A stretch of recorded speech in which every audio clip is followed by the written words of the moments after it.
Bonjour, salam alaikum, j'espère que vous allez bien depuis la dernière vidéo. Voici le premier épisode d'une série consacrée à la sexualité.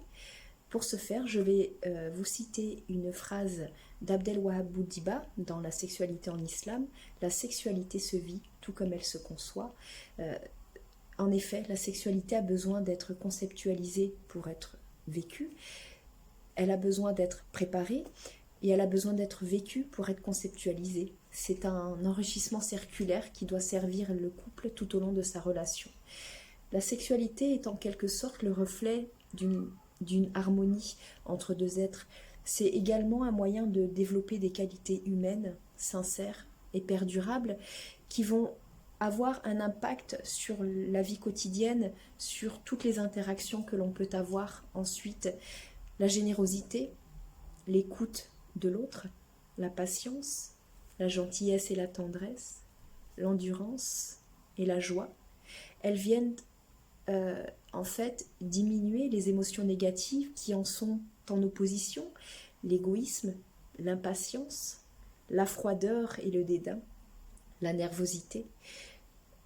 Tous ces comportements négatifs vont inévitablement vers un éloignement physique et sentimental.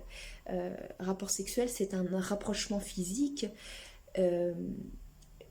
qui est aussi un rapprochement sentimental, qui est un rapprochement de l'ordre du spirituel, c'est-à-dire que deux corps fusionnent, mais ce sont aussi les cœurs qui fusionnent, ce sont les âmes qui fusionnent dans un moment intense, dans un moment de partage. Ce n'est pas une finalité en soi, c'est un moyen de partager, c'est un moyen de boucler une réconciliation, c'est un moyen de vivre intensément l'amour. Nous n'avons pas conscience de tout ce qui se passe dans notre corps lors d'un rapport, lors d'un acte, avant, pendant et après. Il y a de nombreuses stimulations hormonales notamment qui se produisent. Elles ont un effet très positif sur l'organisme et un effet sur le long terme. Tout d'abord, il y a un effet anti-stress naturel par le biais des endorphines qui sont relâchées, qui ont tendance à booster la bonne humeur, booster le système immunitaire et à diminuer la nervosité.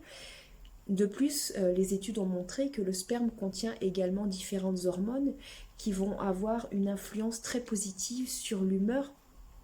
On en retrouve d'ailleurs plusieurs jours après l'acte dans le sang de la femme. Ensuite, on parle aussi de l'hormone du plaisir, l'ocytocine, cette hormone qui est dégagée lors de l'accouchement, c'est-à-dire qu'à la fin de l'accouchement, cette hormone est dégagée pour oublier la douleur liée à l'accouchement, pour apporter une sensation d'apaisement, une sensation de soulagement. Si cette hormone n'était pas dégagée, je pense que les femmes réfléchiraient à deux fois avant d'avoir un deuxième enfant. Je ne parle pas d'accouchement traumatique ou très difficile. Même un accouchement normal est très douloureux, mais on ne se souvient pas de la douleur en elle-même. On se souvient avoir éprouvé une douleur, mais on ne se souvient pas de la douleur. Donc, cette ocytocine va apporter un plaisir pendant l'acte. Il va être relâché chez l'homme tout comme chez la femme, mais elle va avoir aussi pour effet de diminuer les douleurs de dos, les douleurs du corps. Donc c'est un médicament, on va dire naturel, qui peut soulager bien des maux. Je vous épargne tous les bénéfices en termes de fertilité. Tout ce que je peux vous dire, c'est que le système a besoin d'être entretenu. Le système a besoin d'être entretenu pour être optimum. Il en va de même pour la relation conjugale. De plus, une vie sexuelle épanouie va permettre de dégager toutes les tensions emmagasinées dues aux pressions quotidiennes, pression familiale, pression du travail, pression sociale, etc. Elle va permettre d'apaiser, de se sentir mieux, de se décharger des tensions corporelles, des tensions psychologiques, des tensions émotionnelles. C'est vraiment un moyen de se retrouver avec l'autre, pour se retrouver soi-même. La vie sexuelle, c'est un partenariat finalement on donne, on reçoit pour obtenir quelque chose.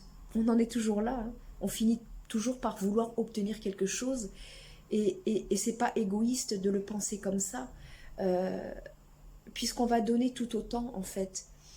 Et le bénéfice va être tel que l'on va avoir encore plus envie de donner, et on va être encore plus investi dans la relation. Donc sur ceci s'achève cette petite séquence. Je vous retrouve très prochainement, Inch'Allah, pour un second épisode. Vous pouvez commenter en bas de la vidéo, liker, n'oubliez pas de vous abonner. Salam alaikum.